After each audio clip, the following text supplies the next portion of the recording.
Hello, everybody. This is Jim Ross, your host of the Arkyana podcast. We've been doing all football season, and we're back again. This is a nice, chilly New Year's Eve morning at Starbucks. We're back at Starbucks, where we started this whole thing with Rick Dogreed and Mike Shepard.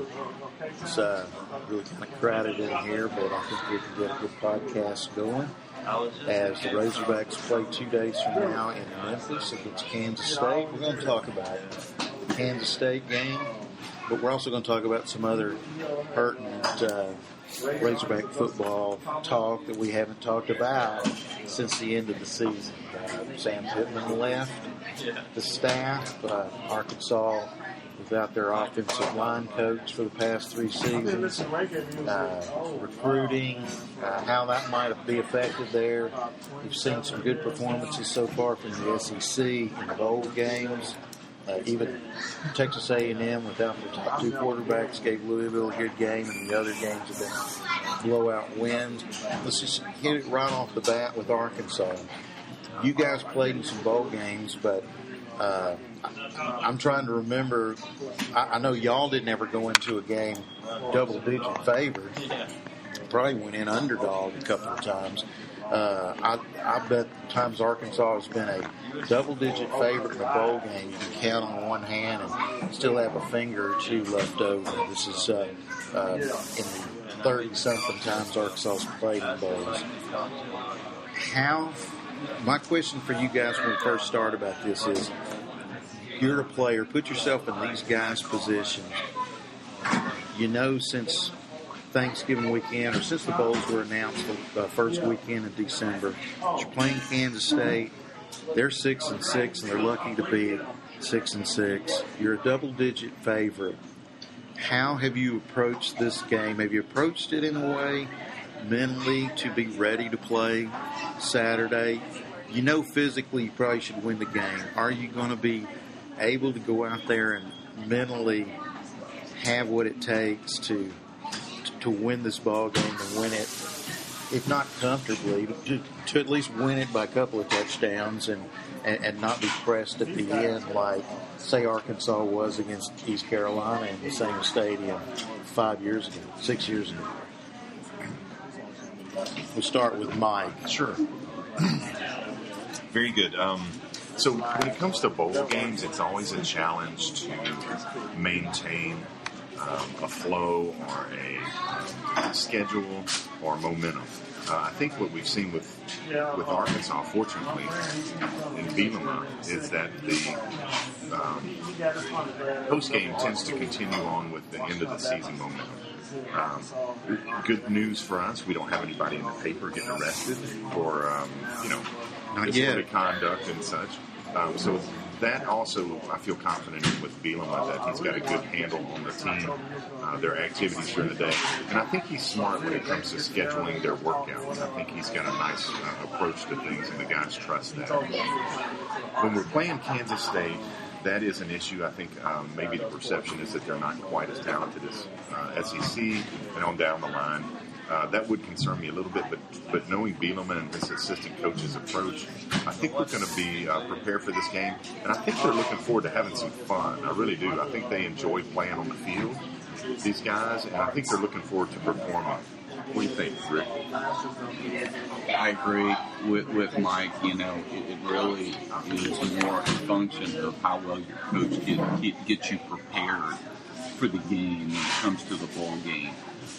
The expectations that Bielema has of his team are what's going to dictate how these players are prepared. And if tempo, practice, the expectations, pre-bowl practices were high, you'll see a lot of a really solid performance out of the Razorbacks. And when you're looking at Kansas State, and you look at them statistically compared to the rest of the Big 12, they really are at the bottom statistically when it comes to being able to perform yardage-wise, whether it's on offense or on defense. They just don't stack up well. But when you look at the games they play, they were in a lot of ball games, and that's due to Coach Snyder, no doubt about it. Coaching is what gets them to a point where they're competitive in a game. But ultimately, the talent is going to dictate it. And this is one game where, I believe Arkansas is superior in talent compared to Kansas State. Obviously, up front and on the line, you're not going to see the high-flying offense that you saw from the Big 12 in regards to Texas Tech, and you saw what they were able to do against LSU.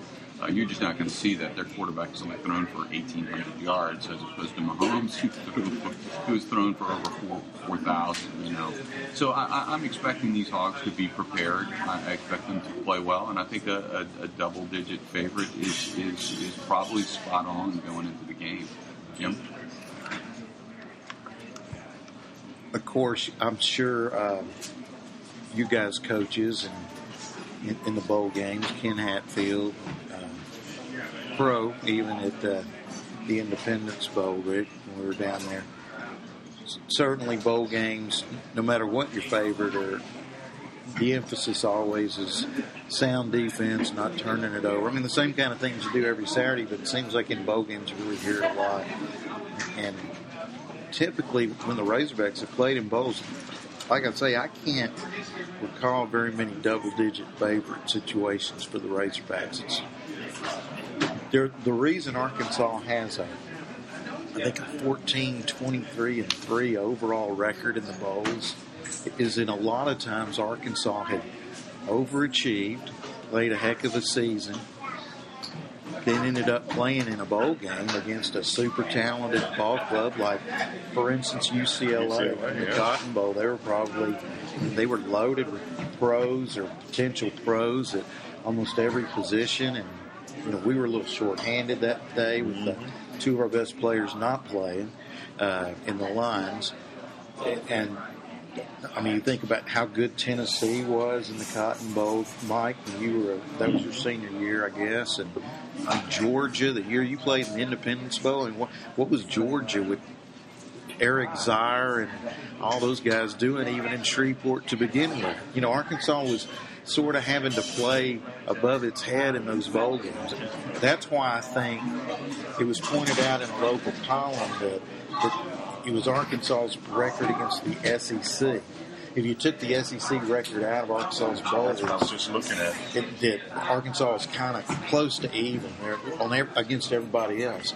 But the SEC teams they play, to me, is what is a big factor. You think about two Alabama teams that won national championships, that Tennessee team that was so loaded in the Cotton Bowl, the Tennessee team that stole the game from Arkansas in the Liberty Bowl. That should have been won by Arkansas. Arkansas beat two good Georgia teams in Cotton Bowl and Sugar Bowl, lost to two of the best Ole Miss teams that they've ever had, the 62 Ole Miss team, which may have been their best ever, and then the Archie Manning. And then they lost to LSU in the 65 Cotton Bowl, a big upset when Arkansas could have won a national championship that day. But in all those cases, I mean, think about how Arkansas in '86 overachieved and get sent to the Orange Bowl against Oklahoma. That was not '77 all over again. This was an Oklahoma team we probably didn't belong on the field with. And, I just think that has something to do with it. So here we are playing in a game that you're a double-digit favorite. And I guess it still comes down to special teams, not turning it over, play the kind of games we saw Arkansas play down the stretch. How do you feel looking back over the last half of the season, how Arkansas played, finishing up the year? Probably should have won 6 straight. Ends up getting a blocked field goal that keeps them from winning 6 straight games in the season, 7 out of the last 8. Just talk about how you felt like they finished. Rick, we'll start with you. When you look at Arkansas's record in bowl games, you're right. The SEC losses have definitely stacked up against Arkansas, and the reason why we have a great record there. But one thing that also helps out Arkansas in bowl games now is the fact that we do play in the SEC, and every week we've got to go up against a more talented team. So when you play in the Southwest Conference and you're playing Rice one week, and you're playing a back then a TCU team or a team that's just not up to snuff, and SMU that's not very good. That not cheating. Yeah, not cheating. It's not cheating. But if you really kind of look at that component, we're better prepared going into bowl games. So we obviously produce more bowl wins the more consistent we are in the SEC. I think Bielema has done an excellent job of getting this team up to snuff on the lines. And that's one reason why in bowl games I think we will do well. Because if you're really good on the offensive line, the defensive line, you have a solid quarterback, and your play calling's good, guess what? You're always going to be pretty darn competitive. And that's one thing Bielema has proven as a recipe for success is being able to have a good defensive line, a good offensive line. He's developed a very good quarterback in Brandon Allen, and you got to say the play calling has been very, very solid.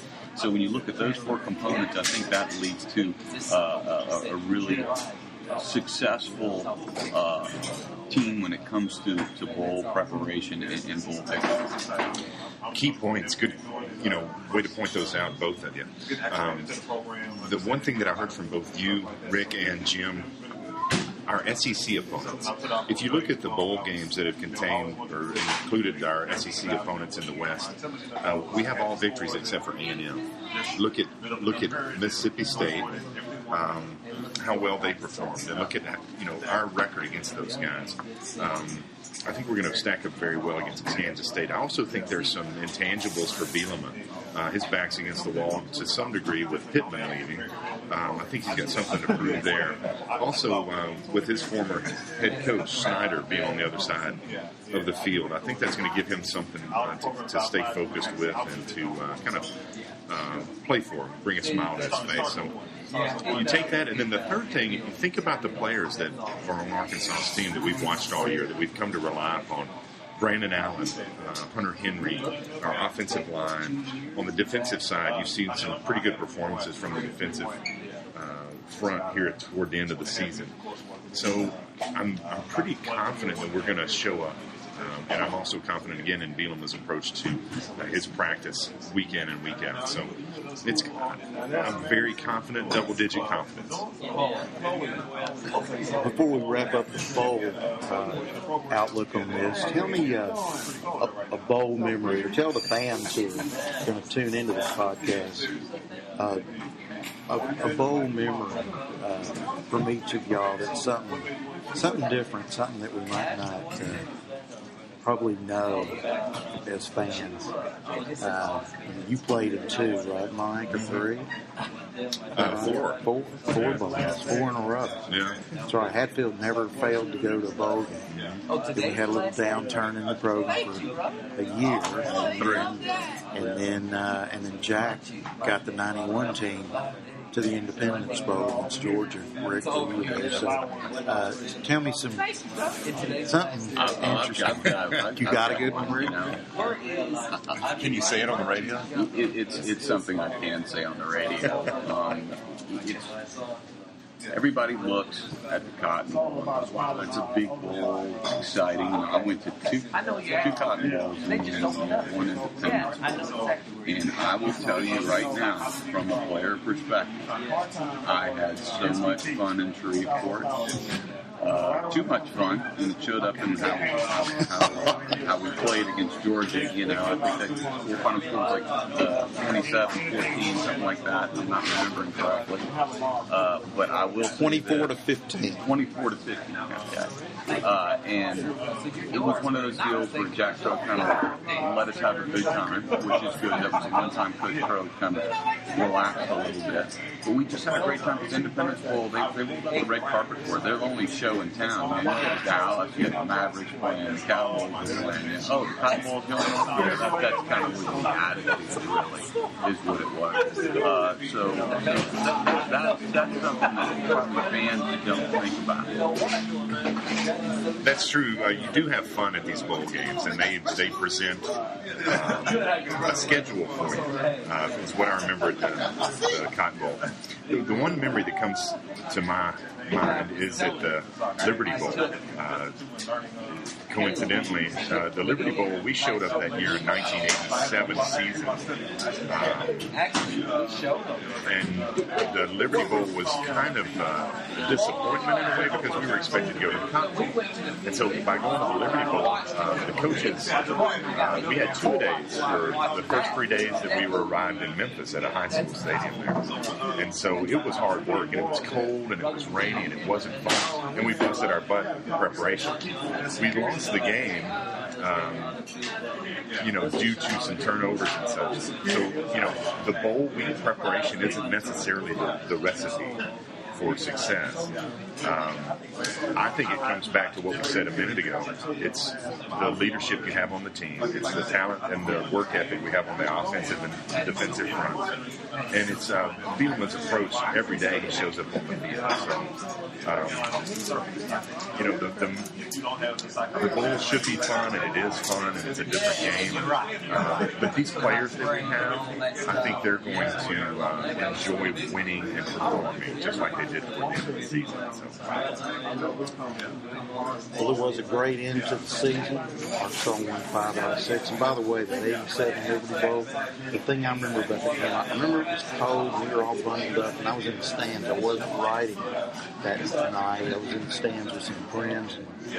I remember a place called the Public Eye barbecue place that wasn't too far from the stadium. I guess it was over in Overton Square. I missed the Public Eye. I just wanted to throw that out there. So this week I got to find some barbecue, maybe Central Barbecue. Central Barbecue, baby. Silky O'Sullivan's? You're going to go to Silky O'Sullivan's? Yeah, see, it used to be Silky Sullivan's. That's right. When it was in Overton Square, and we went to that too. I remember that one with Rex Nelson in the 84 Liberty Bowl, where I worked for a PM paper and Rex was writing for us. So we didn't have to have a story until the morning of the next day. So what did we do? But I'm telling stories. Sorry, Rex, if you're listening in on this, but we didn't write our story after the game. We got all our stuff in little Silky Sullivans and had a diver, a paint can. Yeah, we did that, and then we did a few other crazy things before the night was over. Then we wrote our stories. So I want to go back and maybe someday read just what I did right after that 84 game installed. But anyway, that's our bowl portion of the podcast. We're going to come back and talk recruiting, talk new offensive line coach, and anything else these guys want to talk about as we wrap up 2015 here on the Arkyana podcast. Join us on part 2 right here on the same way.